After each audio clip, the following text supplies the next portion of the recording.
Face reality, people. Movies are dead. Games are dead. Narrative? Dead. Media is nothing but neural trigger response and viral conditioning. Wait, what are you two talking about?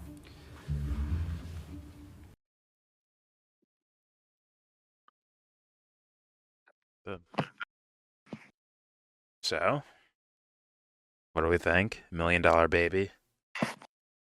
What do we think? Hey, What? like like a 7-8, 7-7. 7877. God damn. That movie fucked me up. It's alright. It's alright. Okay. Anything behind that? What are we thinking here? Actually, no, I forgot. I forgot the wreck piece where she broke her neck. I Oh my god. mean, for me, it was just a sentimental, beautiful little sentimental movie. Until that stool, bro. That stool's the biggest villain in movie history, bro. That shit changed the whole plot around and everything. Well, the whole fight was like, it was crazy. Like there's boxing, right? She's landing elbows and shit. This lady was allowed to do whatever she wanted, man. The ref's like, listen, I'm warning you. Like, she already got stabbed 30 times, bro. What are you doing? Like, disqualify her already. I think they were saying she lost, too. That Hilary Swank lost. I'm like, what? She got knocked out. Like, she got hit after the bell and landed on a fucking foreign object, bro. There's no way. But I could be tripping about that. You know, sometimes you gotta... When life punches you gotta punch back. You know? I thought they were gonna tell her that she won, but it kind of like she was paralyzed, so it didn't matter, right? Like, I mean, kind of maybe, but it wouldn't helped. They were doing these metaphors where it's like her life's battles are like boxing or something, right? To where like when the other promoter or some promoter or manager or whatever fucking guy approached her, she's like, "No, thank you. I'm gonna stay with Frankie and Clint Eastwood." Yeah. And then Morgan Freeman would narrate and be like, "Well, that's a first round knockout right there. She likes first round knockouts." Like first round knockout. Like, oh, okay. And then the thing with her parents was like more like a battle, and Clint Eastwood walks in the room like, that looks like a 10 count to me, or some shit like that. But then it's like, what was the metaphor for her? Just like, I want to die, so I'm willing to bite my own tongue out in order to die. Like, someone kill me, please. Like, type of shit. What was the boxing metaphor for that? Did she get knocked out? Did she get knocked out? Like, what happened there?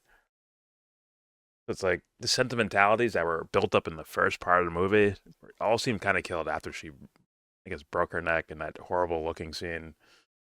Like, that looked horrible. Well, For me, well, there was no happily ever after, right? So,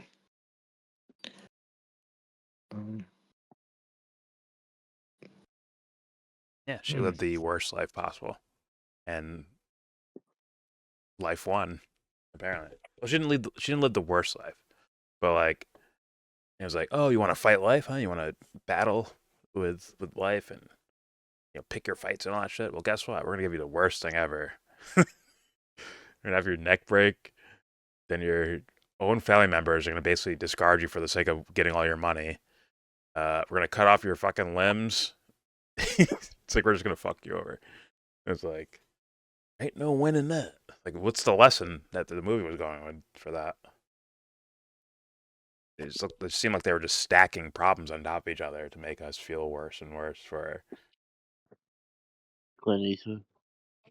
I don't know. well, the conclusion there was, I mean, the way Clint Eastwood's story went, and even Morgan Freeman, like they they did that for her, right? Like they did her what she asked for. Yeah, but what does that mean? You just killed her because she was like literally trying to kill her, like fucking herself up just to die faster. Like, she bit her own tongue Yeah. out just to get a response to it, bro. Yeah, And that stuff happens.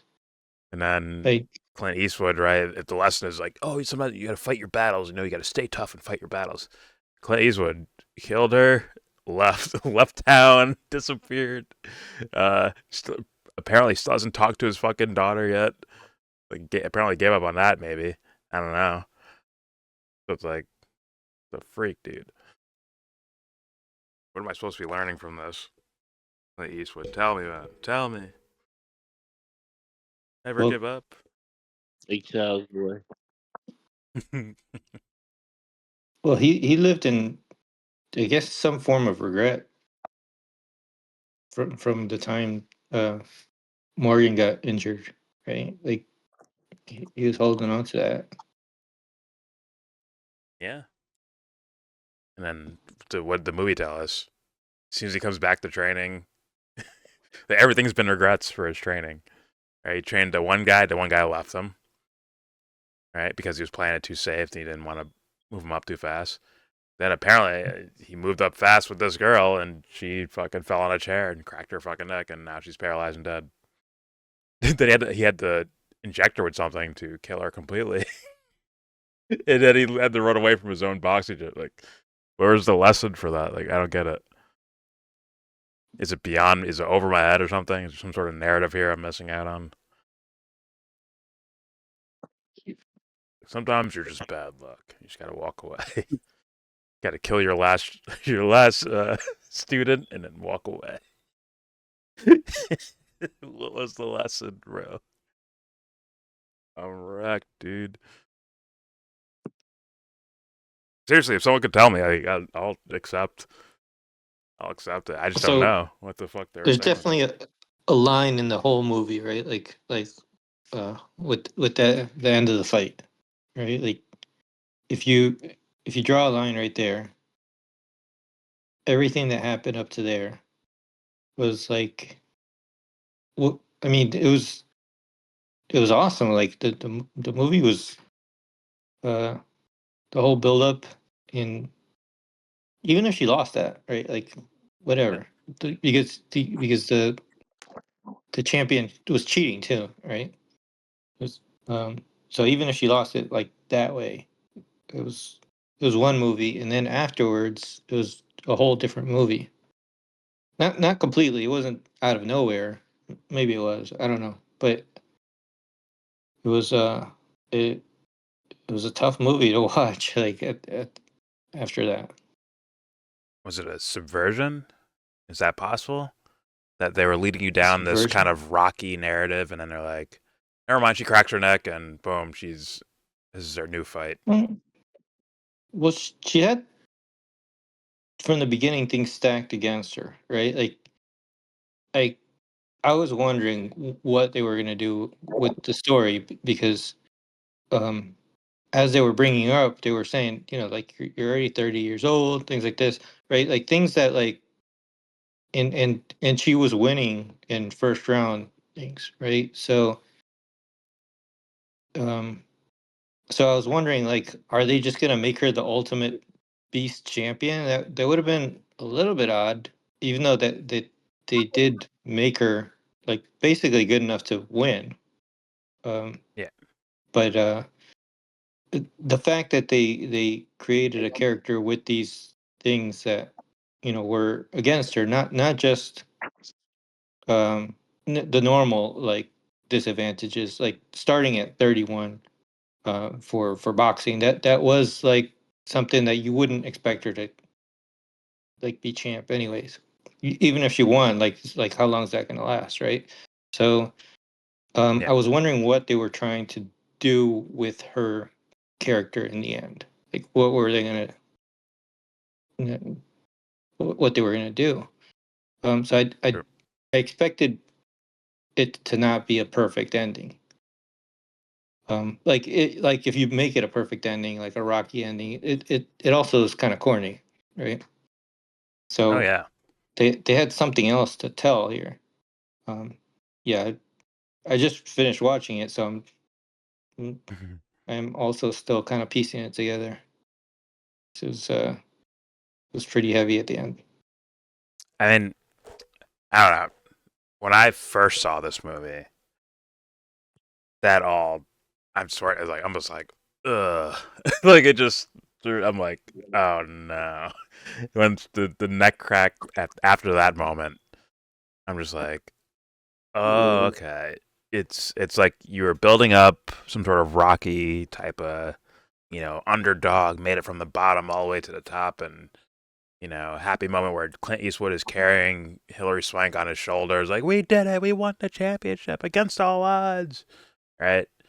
But instead they do the neck crack moment, right? And then it's like super duper downhill.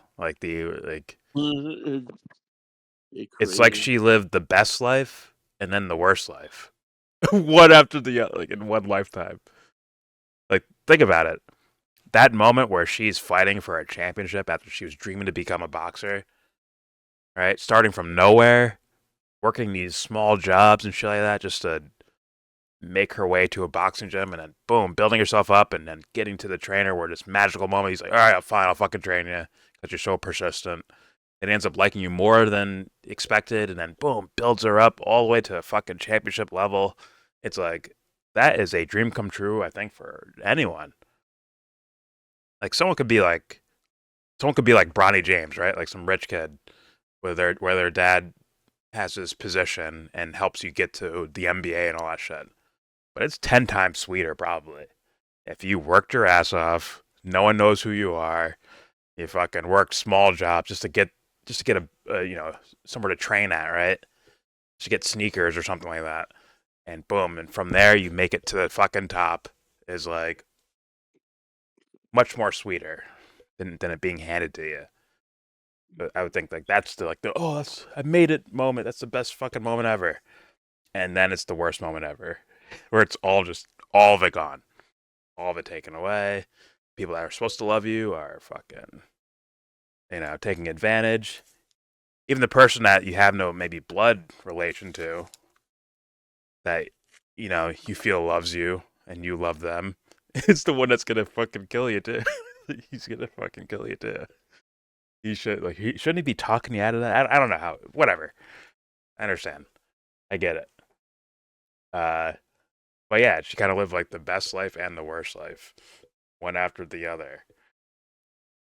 Kind of interesting. Maybe she's Job in the Bible or some shit. It's torture. Yeah, how much faith do you have now, huh? All right, let's take another leg then. Don't worry. I don't know. But either way, like, for me, it's just, as a movie, for me, it's just like, whatever. All right. That's just how I felt. I wasn't too moved by it. I wasn't too disturbed by anything. It made me giggle more than anything, which is kind of fucked up, but like, come on.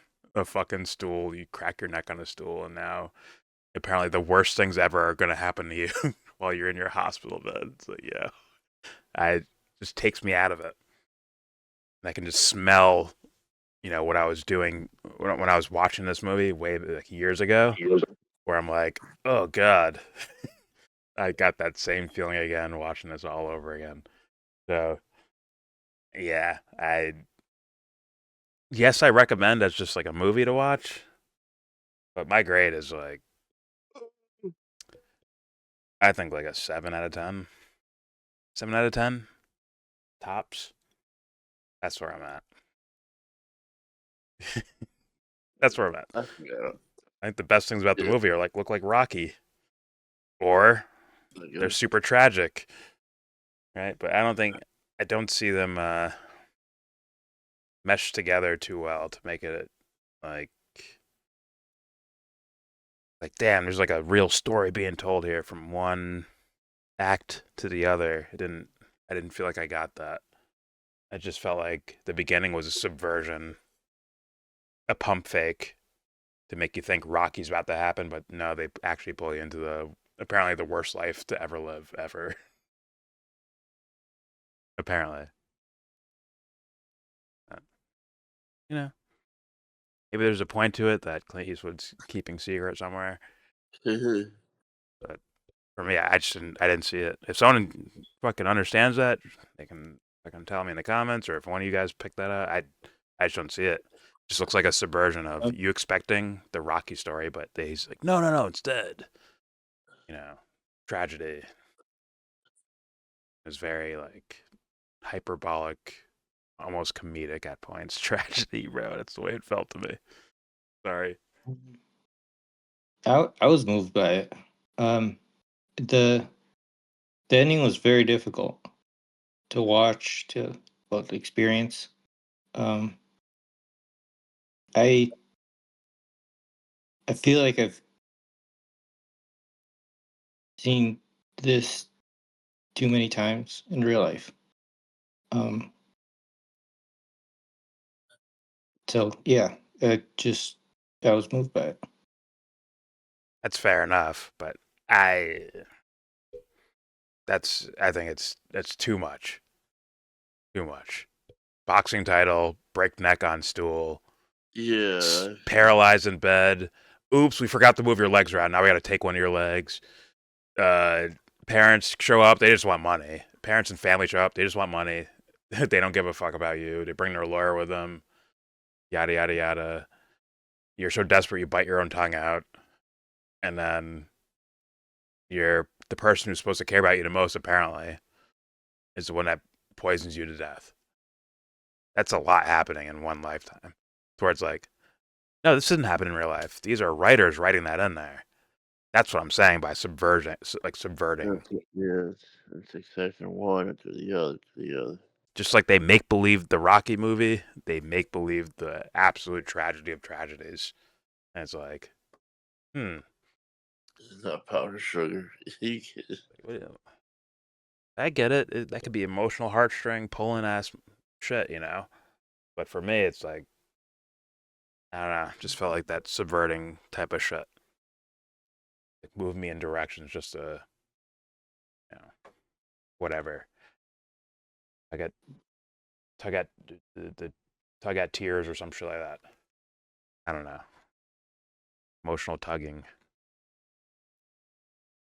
That's where I'm at. And I understand there's real life tragedy. That's a lot, bro. That is a lot.